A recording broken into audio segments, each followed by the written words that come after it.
I'm not an expert at gaming or any other thing. And it's really tonight not about architecture.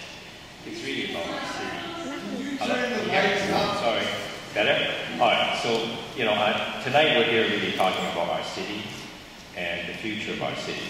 And for some time now, I've been quite worried about where this city of ours are heading, because there hasn't been enough discussion about what we want our city to be. We've had a great party with the Olympics, but maybe we're getting the hangover from the Olympics too. There's no doubt in my mind that Canada is the greatest country in the world, and Vancouver is the greatest city. And we don't have to worry about the future of our city in that many people want to come here. You know, Canada has very few people, lots of resources. We live in a very diverse community. We don't have external enemies. We get along very well. But what's happening in Vancouver, I think, is we haven't talked about what do we want the city to become. I think those of us who are in the audience, who are gray here, you know, we had a very active debate among people who cared about the city in the 60s and the 70s. And much of what we have today came from people who really met regularly and talked regularly about our city.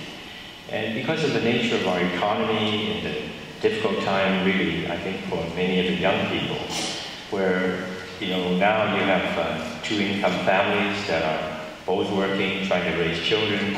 We're having a situation where the young people really don't have a chance to live in our city. They're driven out into the suburbs and farther away. And even though we've been successful in building a lot of condominiums, we really haven't been very successful in building room for families to be able to raise and belong to the city. To the extent now we're closing a whole number of elementary schools on the east side because we don't have enough children.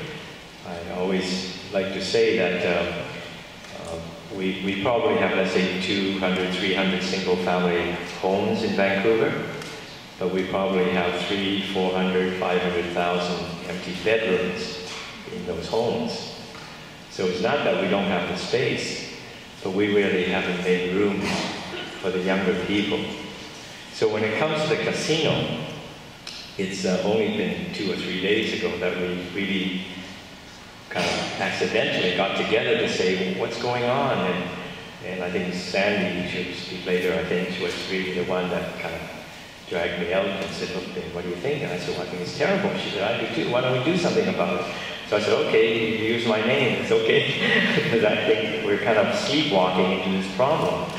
And then just today, I asked Andy Yen, who runs our research group, to say, Andy, let's get some statistics. When does this all start? So tonight he gives me that little paper. In 2002, we didn't have a single slot machine in the city of Vancouver. Today we have over 1,000. And by tomorrow, if this goes through, we'll grow by another 50%. So somehow we kind of backed ourselves into this issue. And I think it's time now, my suggestion tonight is to say to politicians, whether on city or province, let's have a referendum. We have an election.